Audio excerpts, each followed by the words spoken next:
สวัสดีสบายดีเจริญพรยมพ่อยมแม่พี่ทุกท่านทุกคนที่กำลังติดตามรับชม YouTube ช่องคนต่างถิ่นสตูดิโอก็คือหลวงพี่เนาะตอนนี้หลวงพี่อยู่กับได้กลับบ้านเนาะหลังจากกลับบ้านได้นอนบ้านยามยมพ่อยมแม่ได้นิ่งขึ้นละจะถือโอกาสมาถ่ายคลิปให้ยมพ่อยมแม่ทุกท่านทุกคนที่ติดตามเบิ่งว่ายมพ่อของหลวงพี่นี่เป็นยังไงเองอันนี้เป็นยมพ่อเนาะอันนี้อายุ67 ปีแล้วเนาะ67ปีแล้วเกษียณแล้วเกษียณอยู่บ้านนอกนี่ก็คือว่าอย่างไรนะ เกษียณแต่อายุเนาะแต่ว่าคนนี่ก็ต้องไปเฮ็ดเวียกเฮ็ดงานเฮ็ดจะเฮ็ดหยังเฮ็ดให้บ่เป็นส่วนบ่ส่วนหยังส่วนข้าวโพดส่วนส่วนข้าวโพดเนาะเฮ็ดส่วนสลีเนาะข้าวโพดเนี่ยภาษาไทยเนาะข้าวโพดลองทักทายสบายดีมึงทักทายสบายดีลองทักทายมึงทักทายสบายดีสบายดีทุกคนเด้สบายดีทุกคนอันนี้เป็นยมพ่อของหลวงพี่เองเนาะน่าคือกันบ่ยมพ่อเลยแต่สิทายตอนนี้เป็นวิวของหน้าบ้านหลวงพี่เนาะวิวหน้าบ้านหลวงพี่กะหลวงพี่อยู่มาทำเด็กเลยเดี๋ยวกำลังถ่ายคลิปอยู่ยมพ่อหลวงพี่นี่ทำมาเท่าบอกว่าเท่าแล้วเนาะอายุ60 กว่าแล้ววัย68แล้วอยู่บ้านนอกนี่เขาโมโหเลยอายุเนี่ยแบบเขาโมโหแบบโมโหอายุตัวเองเลยคนบ้านนอกเนี่ยส่วนหลายจะโมโหเตรียมพร้อมแล้วอันนี้พร้อมแล้วบอกพร้อมเราภาษาไทยได้บอกจะดีเดี๋ยวสิไทยยมน้องเนาะกับยมแม่อันนี้ยมแม่เดี๋ยวยมพ่อนี่ชื่อคำเนาะชื่อว่าแม่กับแม่รอดชื่อคำแนะนำตัวเนาะสบายดีผมชื่อพูดตามม่อมได้ว่าตามม่อมเลยผมชื่อเท้าคำเท้าว่าไงนายเนาะว่าแม่เท้านี่สิแหละคนอยู่บ้านนอกบ้านนานี่เขาเว้าก็เว้าบ่เป็นยังพอยังไงแต่เวลาอันอื่นนี่เว้าเป็นหมดเวลาเว้าอยู่หน้ากองนี่เขาเว้าบ่เป็นอย่าฟ้าเปิดเลย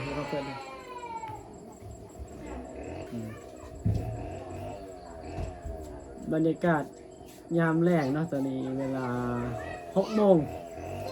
งเย็นเนาะตะเวนตกแล้ว6 โมงเย็นนะตอนเช้านี่ฝนตกตอนบ่ายแดดตอนแรกจะประมาณนี้เนาะครึ้มๆนะตะเวนตกเนาะดีใจบ่ดีใจไปเลย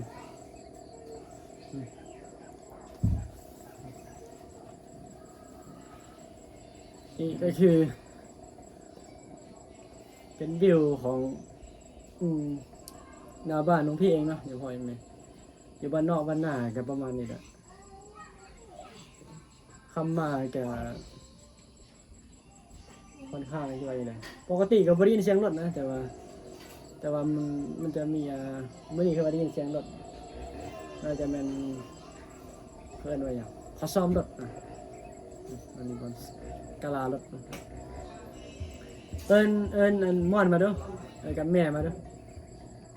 แม่เดี๋ยวอันนี้ก็ถ่ายโยมพ่อเนาะเดี๋ยวต่อไปสิถ่าย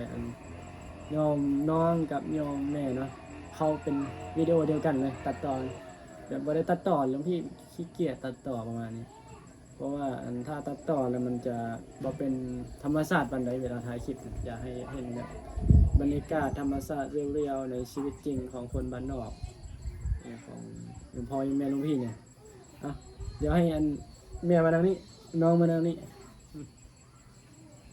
เจ้าทางนี้กันได้ใจทางนี้บ่ มันดีอันนี้ให้ใส่ให้แม่เลยแม่อ่ะจะใส่เองเป็นบ่ ไม่รับผม เอาอันนี้เป็ เป็น นนี่แม่ เดี๋ยวอันนี่นะเบรกปั๊บแล้วก็จะเล่นพรอีกเท่านึงเนาะสบายดี ตอนนี้เดี๋ยวจะฟังนะตอนนี้อันน้องพี่จะมาถ่ายต่อจากโยมพ่อเมื่อกี้ก็คือโยมแม่แล้วก็โยมน้องนะน้องสาวโยมแม่น้องพี่นี่อายุปีนี้จะ60กว่าแล้ว66เนาะมาช่วง67นะครับเดี๋ยวให้อันแม่แนะนำตัวก่อนก็ไม่ต้องแนะนำมันจะรู้พี่แนะนำให้เนาะแม่อันรู้พี่ชื่อว่าชื่อหยัง รอด ชื่อหยังจะชื่อหยัง รอด สบายดีกันไหม สบายดี สบายดีกันนกมือเนี่ย สบายดี สบายดี ซื้อมันรอด ซื้อรอดไหมได้ละสบายอันนี้แนะนำตัวมาอันนี้เป็น สบายดีซื้อหมอน สบายดีทุกคนอยู่สบายดีว่าแบบธรรมชาติธรรมดานะไม่ต้องเลย สบายดีทุกคน ตอนนี้บริเรียนหนังสือแหละอันโยมน้องสาวน้องพี่นี่ได้ออกโรงเรียนตั้งแต่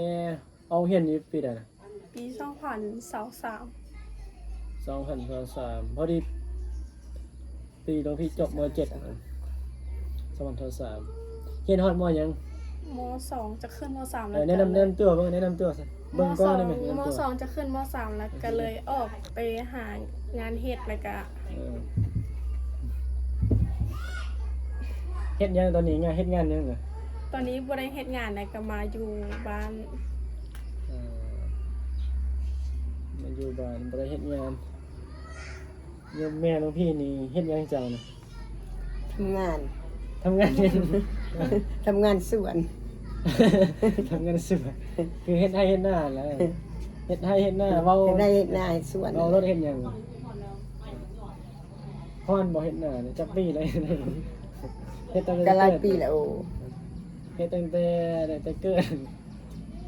จนฮอดอายุตอนนี้เฮ็ดให้เฮ็ดหน้าอยู่ยังพอยังไงส่วนมื้อนี้ก็อยากถ่ายให้ไว้เก็บเป็นความทรงจำอันดับหนึ่งอันดับสองก็จะเว้าให้พ่อยมแม่ทางฝั่งไทยให้ฮู้ว่าเวลาหลวงพี่กลับบ้านนี่เนาะปกติก็บ่ได้ถ่ายเนาะสำหรับสลายจะได้ถ่ายแต่รูปแต่อันนี้ก็ถ่ายวิดีโอว่าหน้าตาของโยมพ่อโยมแม่น่ะเป็นจังไดเป็นการเป็นอยู่น่ะเป็นจังไดเฮ็ดยังเฮ็ดได้เฮ็ดหน้าบ่อันนี้จะเป็นน้องสาวเนาะอายุจักปีแล้วนี่ นอกว่ะ เนี่ยตอนนี้จักปีแล้ว ตอนนี้ได้17 ปีพอดี17 ปีเต็มเลยปีนี้ 17 ปีเต็มพอดี17 ปีนะ17 ปีอ๋อ อันนี้ก็เป็นลูกของลูกน้องสาวของน้องพี่เนาะแม่เพิ่นนั้นแม่เราไปแม่ไปเฮ็ดเวียกอยู่ไทยเดี๋ยวพ่ออย่าเฝ้าเด้อมันได้ยินเสียง ยกเอามาได้ เดี๋ยวแบบ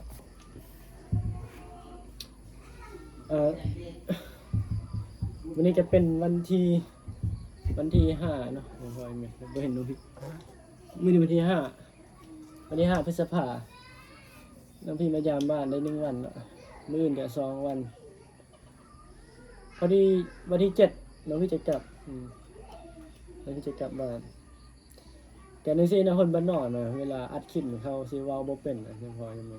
เขาสิอายกล้องอันนึงมาเขาสิอันดับแรกที่สิอายแล้ว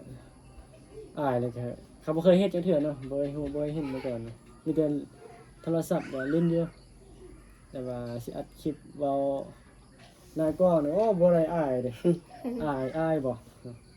รู้สึกอายบ่แม่จอน เนี่ย อายกล้องบ่อายแบบมีแล้วญาติคนเห็นบ่บ่มักเว้าเนาะบ่มักเว้าปานใดยังพออยู่ยังแม่ส่วนบ่แม่นบ่มักเว้าเนาะเว้าบ่เป็นเลย เขาบอกว่าสิเว้าหยังกับคนเบิ่งหลวงพี่จะกลับวันที่ไปสิบอกโยมแม่ฮู้นะว่าวันที่7นะหลวงพี่จะกลับไปเมืองวันที่8จะไปเมืองง่อยนะคุณพ่อแม่ก็เคยบอกในคลิปอยู่คลิปที่ลงไว้ที่แล้วแกน้องสาวนี่บ่มีเวียกเฮ็ดโยมพ่อโยมแม่ก็เลยอยู่แต่เฮือนซื่อๆนี่ก็อายุ11วัน17ปีติอายุ17 ปีปกตินี่17 ปีนี่เขาไปเฮ็ดเวียกเฮ็ดงานเลยได้โยมพ่อโยมแม่อันถ้ามีเวียกมีงานเฮ็ดนะอันเฮาบ่ขี้ข้านจังซี่นะเราบ่ขี้ข้านส่วนหลายนี่เล็กน้อยอยู่บ้านนอกนี่เขาจะบ่กล้าออกจากบ้านนะพุทธสุภาษิตโบราณเพิ่นว่าบ่ออกจากบ้านบ่เห็นดานแดนไกลนี่ยังพอเห็นไหมคันบ่ไปหาเฮียนนี่บ่ฮอนสิมีความรู้บ่ออกจากบ้านนี่แปลว่าหยังสิบ่เห็นดานแดนไกลคันบ่ออกจากเฮือนนี่เฮาสิบ่ฮู้ว่าเฮ็ดเวียกเป็นเฮ็ดเวียกบ่เป็นสิบ่ฮู้ดานแดนไกลสิบ่ฮู้คนอื่นมันเป็นจังไดชีวิตคนในเมืองชีวิตคนต่างบ้านต่างประเทศเขาเฮ็ดจังไดอันนี้ก็เพิ่นก็บอกดีอยู่เนาะบ่จากบ้านมาเห็นดานแดนไกลเพิ่นไปหาเฮียนคันบ่ไปโรงเรียนนี่บ่มีความรู้น่ะบ่ฮู้หยังบ่ทันโลกบ่ทันคนอื่นบ่เรียนหนังสือบ่ฮู้บ่จะพัฒนาตัวเองก็น้องพี่ก็เวลามาแต่ละเทื่อนี่ก็ปีนึงมาเทื่อนึงยังพออยู่แม่ปีนึงมาเทื่อนึงแม่นี่เมื่อยเนาะจะเมื่อยบ่ เมื่อยโอ้ย เมื่อยจะเฮ็ดเวียกหยังแต่ละมื้อเนาะลองเว้าเบิ่ง ก็ทำงานหั่นแหละไปให้ คือให้บ่ นั่นไง คือให้ทำงานอยู่ล่ะนี่บ่ได้เงินเด้เนาะ ไม่ได้เงิน บ่มีเงินเดือนเด้เนาะอยากแม่เพิ่นว่าอยากไปไทยอะแต่ว่าหลวงพี่ก็ว่าคันไปนี่ก็ได้อยู่ก็บ่ฮู้ว่าคันเท่าไรเพิ่นก็บ่ได้ให้รับเฮ็ดเวียกเพราะว่ามันบ่มีแฮงเด้เพราะว่ามันเฮ็ดบ่คือคนหนุ่มน่ะเราเท่ามาเด้คันแต่ว่าคันน้องโยมน้องหลวงพี่นี่เพิ่นก็น่าจะรับอยู่เฮ็ดเวียกอายุก็ยังน้อยยังแข็งแรงอยู่จะมาถ่ายเนาะมื้อนี้มื้ออื่นนี้น่าจะพรุ่งนี้หลวงพี่จะไปถ่ายโยมยายเนาะยายลุงขนมพี่บ่เว้านี่ก็อยู่ไว้เด้อน่ะก็มาบอกมาเตือนน้องสาวอยู่บอกให้ไปเฮ็ดเวียกเฮ็ดงานนะก็บ่ฮู้ว่าใหญ่แล้วเนาะ17 ปีน่ะบางทีก็คิดผิดลงทางผิดบ่มีคนบอกคนสอนก็ลงผิดลงผิดลงถูกคือกันในคนห้องอายผู้หนึ่งก็พี่ว่าได้สมาเลเทเมาอยู่บ่เป็นผู้เป็นคนใหญ่ซื่อๆใหญ่แต่อายุเป็นอายหลวงพี่คนหนึ่งนี่ติดเหล้าติดยาอย่างพอแม่หลวงพี่อันนี้ต้องมาบอกมาสอนมาเว้าเมื่อวานเป็นอายซื่อบ่ฮู้หยังบ่ฮู้ถูกฮู้ผิดบ่ฮู้หักตัวเองมีแต่ทำลายตัวเองก็คือกินเหล้าเมายาเฮ็ดแต่สิ่งที่มันบ่เป็นตาพัฒนาตัวเองนะบ่พัฒนาตัวเองเลยนะแบบดูแบบโซมน่ะคนติดเหล้าติดยาก็ส่วนน้องของหลวงพี่นี่อองเฮียนนี่ก็ตอนแรกก็ไปเฮ็ดเวียกอยู่เฮ็ดงานอยู่ออกมาใหม่ๆนี่แต่ว่าตอนนี้มาอยู่บ้านเพราะว่าก็บ่ฮู้เหตุผลหยังลองหลวงพี่อยากฟังเหตุผลอยู่บ้านเพราะว่าหยังเราลองรอเบิ่งให้คนเบิ่งให้หลวงพี่ให้มองฟังเหตุผลที่บ่อยากไปเฮ็ดเวียกนะเพราะว่าหยังลองอธิบายครับ ก็คือตอนนี้ยังสอบงานเฮ็ดบ่ได้เทื่อเหตุผลก็อยากไปเฮ็ดอยู่เดี๋ยวถ้าได้งานเนี่ยก็สิไปเฮ็ด กำลังสอบอยู่2 งานเนี่ย ช่องอยู่ใส่น่ะ อยู่หลวงพระบางในตัวเมือง อ่าอยู่ในอำเภอเมืองเนาะมันก็มีอยู่งานเฮ็ดงานเกี่ยวกับร้านอาหารร้านคือสำหรับคนมันเป็นจังซี่นะยังพอแม่นคนเฮาเนี่ยคันเฮาบ่เรียนหนังสือเนี่ยเฮาบ่มีอาชีพนี่งานเนี่ยงานนี่สิเลือกเฮาเด้เฮาบ่เลือกงานเนี่ยเฮาเลือกงานบ่ได้งานนี่สิเลือกเฮาเพราะว่าเฮาบ่มีอันที่อันจะเอาไปรับใช้เฮาเด้เฮาบ่มีอันวิธีเฮาเฮ็ดบ่เป็นเฮาบ่มีบ่ได้เรียนคือเฮาบ่ได้เรียนต่อเฮาบ่มีความรู้อันแล้วง่ายๆเฮาบ่มีความรู้แล้วงานนั้นมันจะเลือกเฮาบ่สามารถเลือกงานได้ให้เราบ่มีความรู้บ่ต้องคันมีความรู้แล้วงานมันสิเลือกงานมันสิมาหาเฮาเองนะเฮาเลือกงานเอาเลยจะเอาเวียกหยังอันนี้บ่ได้เรียนหนังสือนี่ก็ต้องคันบ่มีความอดทนนี่ก็เฮ็ดเวียกบ่ได้ที่เพิ่นเว้าเพิ่นด่าเพิ่นเตือนนั่นเองก็เครียดจังซี่เพราะว่าเขาบ่ฮู้ว่าสถานะตัวเองนี่มีความรู้มีความสามารถส่ำใดควรจะเป็นแบบใดบ่เรียนหนังสือนี่ก็บ่ฮู้เอาตัวบ่รอดเอาตัวบ่รอดหยังเอาตัวรอดก็มันมีวิธีอยู่ไปเฮ็ดเวียกนั่นแหละตั้งใจเฮ็ดเวียกเฮ็ดเงินพยายามเรียนรู้ในวิธีเฮ็ดเวียกเนาะบ่ได้เรียนก็เรียนรู้เฮ็ดเวียกในชีวิตจริงก็มีแต่ผมพิมพ์บ่อยากพูดหลายเนาะอย่าปล่อยบ่อยากคิดว่าอย่างนั้นบ่หลวงพี่ก็บอกสอนแหละเมื่อวานอันใดดีอันใดถูกก็ให้ไปพิจารณาเอาบางทีก็ถามว่าเมื่อยบ่มันก็เมื่อยเพราะว่าเฮาก็มีหน้าที่อยู่ที่ต้องไปเฮ็ดไปเรียนอยู่ไทยนะหลวงพี่เรียนอยู่ไทยเนาะยังพอยังแม่นสำหรับท่านใดที่บ่ฮู้เบิ่งคลิปนี้อันนี้ไปเรียนอยู่ไทยก็ถามว่าเมื่อยบ่ก็มันก็อาจจะมีเมื่อยเลยเนาะพอแม่ทุกคนมนุษย์นะอยู่ไสก็มีความทุกข์ความสุขคือกันนั่นแหละเมื่อยอยู่แต่ก็บางมื้อก็เมื่อยบางมื้อก็ธรรมดาทุกข์สุขอยู่นำกันนั่นแหละมื้อเดียวเดี๋ยวก็ทุกข์เดี๋ยวก็สุขเป็นเรื่องธรรมดาเห็นไหมคันเท้าคิดว่าทุกข์นี่โอ้พ่อแม่เฮานี่แฮงทุกข์กว่าเฮ็ดเวียกเฮ็ดไห้นะตากแดดตากฝนเฮ็ดไห้นี่ต้อง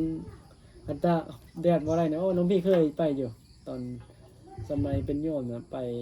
ที่บ่อยากไปเพราะมันขี้คร้านนะก็เลยเรียนหนังสือซะบ่อยากตากแดดตากฝนไปเฮ็ดแนวอื่นแนวที่มันบ่ตากฝนนั่นน่ะมีความคิดแบบนั้นตั้งแต่เด็กก็เลยตั้งใจมาบวชนะใจมาบวชเพื่อจะได้เรียนต่อเพื่อจะมีว่าไงมีความรู้นำเรียนเอานำครูบาอาจารย์นะเพื่อมาสอนเฮาให้เฮามีความรู้คันบ่ได้เรียนก็บ่ฮู้ว่าสิไปเฮ็ดงานอยู่ไสนะถ้าบ่ได้เรียนต่อเนี่ยพี่อาจจะไปอยู่เมืองไทยคือกันนั่นน่ะอยู่กับพี่สาวว่าพี่สาวเฮ็ดงานอยู่ไทยแต่ว่าได้มีโอกาสมีบุญวาสนาก็ใส่ว่ามีบุญนั่นแหละได้ไปเรียนได้บวชเป็นพระอีกได้ไปเรียนต่ออยู่ที่พี่เรียนอยู่ขอนแก่นเด้อยังพออยู่มั้ยอันนี้ก็ให้เพิ่นมาฟังซื่อมานั่งฟังซื่อเพิ่นเว้าบ่เป็นน่ะนั่งฟังซื่อว่าหลวงพี่ก็อยากให้คนเบิ่งอย่างว่ายังพอยังแม่เนาะที่ฟังไทยน่ะเพิ่นก็ใจดีอยู่เพิ่นเบิ่งคลิปเฮานะครับคันถ้าผู้ติดตามฮอดพันนี่ก็ดีคือสิดีใจเนาะเพราะว่าก็คิดว่ามื้อหนึงมันต้องมีคนติดตามฮอดพันถ้ามีคนติดตามฮอดพันบางทีนี่จะถ่ายคลิปเกี่ยวกับพ่อแม่นี่แหละให้หลายเนาะเวลากลับไปยามบ้านสิพยายามถ่ายให้หลายแต่ว่าในตอนนี้ก็คิดว่าอีกบ่ดนเนาะจะถึงตอนนี้ก็200 Subscribe แล้วคนติดตามก็เฮ็ดไปเท่าที่เฮาเฮ็ดได้เนาะอันเฮาเฮ็ดเกินไปมันจะถ่ายคลิปเกินไปมันบ่ได้เพราะเฮาเป็นพระคุณเจ้าเนาะที่ไทยเนาะแต่เวลาถ่ายพ่อแม่ก็อาจจะบ่เป็นหยังเพราะว่าโยมพ่อโยมแม่เพิ่นนั่งแบบนี้เนาะเฮาก็นั่งตามแบบนี้ก็ถ่ายได้ปกติสนทนารวมกัน หลวงพี่คิดว่าอนาคตนี่ก็มันคำว่าภาระนี่มันทุกคนมันมีอยู่แล้วเนาะทุกคนนะแม้แต่พ่อแต่แม่นี่ขนาดเลี้ยงลูกแล้วเลี้ยงลูกแล้ว แล้วลูกยังมันยังมากส่วนยังหลานตื่ม ก็เลี้ยงหล้านตึ ทุ ก กข์ทรมานสุด ทรมานไปเลยก็ทุกอย่างนี่เฮา ทุกอย่างนั่นแหละ เอาเฮ็ดเองทุกสุขเลยคันเฮาบ่คันเฮาคิดว่าจะทุกข์ก็เป็นทุกข์คันเฮาบ่เลี้ยงเฮาก็สบายนี่เฮาเฮ็ดเองนี่มันขึ้นกับเฮาก็คันบ่เบิ่งก็บ่มีให้เบิ่งเนาะหลานพอแม่มันไปเฮ็ดเวียกอยู่ไทยเลยแม่ก็ทุกข์บ่แม่จะว่าจะทุกข์บ่ทุกข์บ่ ก็ทุกข์โอ้เห็นให้ได้เอาหลานได้ ทุกข์แบบว่ามีเงินจ่ายบ่ล่ะ แบบเงินบ่มีก็บ่มี เงินบ่มีแล้วเฮ็ดจังได๋ บ่มี เว ก็ ลา อด ซื้อ เอาจ้า ข้าวซื้อน้ำเอามาได้ใส่อาหารการกินแต่ละมื้อหากินหาซื้อเอาติหรือว่าไปซอก ไปซอกเอาได้ลักเซอ ซอกเงินเอา ซอกเงินนั่นแหละ ไปจ้างนะไปรับจ้างภาษาไทยนะไปรับจ้างรายวันเนาะพอครอบครัวหลวงพี่นี่ใช้คำว่ามันทุกข์เนาะทุกข์แบบน้องสาวหรือว่าพี่ชายนี่ก็เลี้ยงพ่อแม่บ่ได้นะเอาเงินให้พ่อแม่จ่ายแต่ละเดือนก็บ่ได้พ่อแม่ต้องดิ้นรนแถมเอาลูกเอาหลานช่วยเขาอีกหลวงพี่นี่ก็บ่มีเนาะครับมีก็สิให้อยู่มีน้อยก็ให้หลายบ่ได้หลวงพี่ก็ให้จ่ายต้นๆให้ทีหนึงเนาะให้หลายลงบ่ได้หลวงพี่บ่ได้มีเงินเดือนเนาะหลวงพี่ที่เล่าให้ฟังว่าความทุกข์นี่มันก็บ่ฮู้ว่าคนที่บ่เคยทุกข์นี่เขาบ่เข้าใจเนาะอันนี้พ่อแม่คนทุกข์นี่อาจจะเข้าใจเวลาบ่มีเข้านะยามพ่อแม่มันต้องไปหายืมไปหากู้ไปหานำคนอื่นเลยข้าวสารน่ะข้าวเหนียวน่ะเอาบ่มีข้าวสารมันโอ้มือหลวงพี่เคยแต่ก็ครอบครัวหลวงพี่นี่มีเจ้าคนทั้งหมดนะ จิต ลองเล่าบ้าง7 คนเล่าเป็นบ่เว้าบ้างนะอธิบายมัน7 คน จิตคนเลี้ยง เดี๋ยวพี่จะเว้าเองเนาะให้โยมแม่เพิ่นฟังซะน้องเจ้าลองเว้าเบิ่งหมอน7 คนนี่มันมีผู้ใดเด้อ ก็คือมี ผู้ ไอ้ หญิงเจ้าคน มีไอ้สักมีไอ้สีมีผู้หญิง3ก็คือเนาะเป็นลูกสาวล่าเนาะ นี่ลูกสาวล่านะก็ ลูกสาวหลาผู้ที่ ผู้ เจ็ด ชายนี่มี ชาย4หญิง ผู้ชาย 3 4เนาะผู้ชาย4แม่ ชาย ผู้ 4 ชาย หญิง 4ผู้หญิง3ผู้ชายนี่ก็คือพี่ชายเป็นพี่กกเนาะ 3ชายก็มาขุดหั่น พี่ชายก็อยู่ข้างต้นหน้าบ้านของน้องพี่นี่แหละนี่บ้านอันนี้บ้านพี่ชายเขาบ้อมเนาะอันนี้ก็น้องสาวก็พี่ชายเอาเป็นพี่ชายผู้ชาย2นะผู้ชายก็คือพี่ชายของน้องพี่นี่2เอาเป็น3เนาะพี่ชายนี่3คนนี่ 3ก็เป็น4 7 3แล้วก็4กับอันน้องพี่นี่มองแล้วผู้หญิงเนี่ยจะมีพี่สาว2แล้วก็น้องสาว1บริเจ็ดก็ใหญ่มากแล้วใหญ่มากแล้วตอนนี้เนาะใหญ่มากแล้วอันนี้เป็นลูกสาวล่าหรือว่าน้องสาวน้องพี่น้องคนสุดท้องนะก็17 ปีแล้วเนาะจะคิดเอาอย่างไรนี่แม่น้องพี่นี่ปีนี้ก็67เป็น68แล้วตี67เนาะ67เนาะเจ้าเนาะอายุนะ ต้องไปเบิ่งสมานดูก่อนอยู่บ้านนอกเนี่ยเขาจะเจอแต่ปลาเล่านะเล่านั่นเล่านี่อายุจะปีได้เกิดเรานั่นเดี๋ยวเขาจะนับให้เห็นให้ได้เฮ็ดจะปีมา อยู่บ้านนอกตอนนี้เวลาจะโมงน่ะ จะ จะฟ้าได้จะฟ้าเล่นโทรศัพท์เลยตอนนี้เวลา6 โมงติ 6:40 6 โมง 10 นาทีแต่มันคล้ายๆคืออยู่ไทยอยู่นะ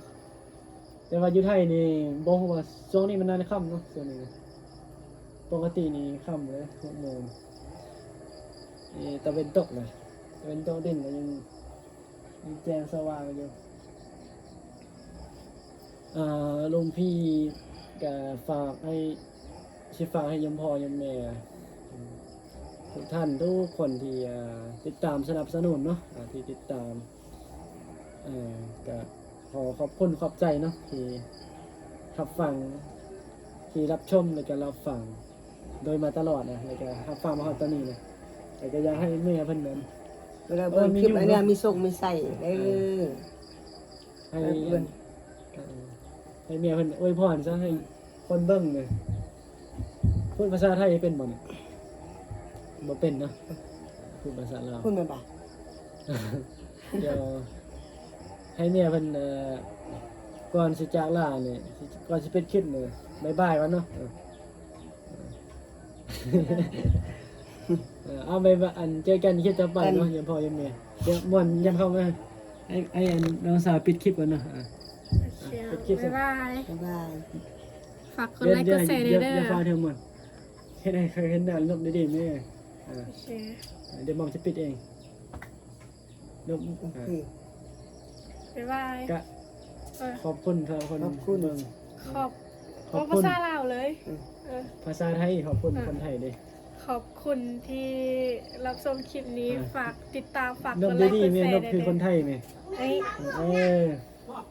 ขอบคุณที่เบิ่งคลิปนี้ฝากกดไลค์กดแชร์กดติดตามด้วยนะคะ เอาขอบคุณเจอกัน ขอบคุณค่ะ เจอกันคลิปหน้านะคะ บ๊ายบาย โอเคเดี๋ยวน้องพี่จะปิดเองอากาเจอกันคลิปต่อไปเนาะยังพอยังแม่จะพอเวลาสมควรนะพอประมาณนะถ่ายแต่สิขอแล้วพี่จะไปพักผ่อนแล้วนะมันค่ำแล้วจะไปพักผ่อนแล้วโอเคเจอกันคลิปต่อไปยังพอยังแม่ ไอ้เครื่องมันยามส่งมีใส่ บ๊าย ขึ้น บาย ฮอดเด้อ อย่าลืมติดตามนะยังพอไหม ติดตาม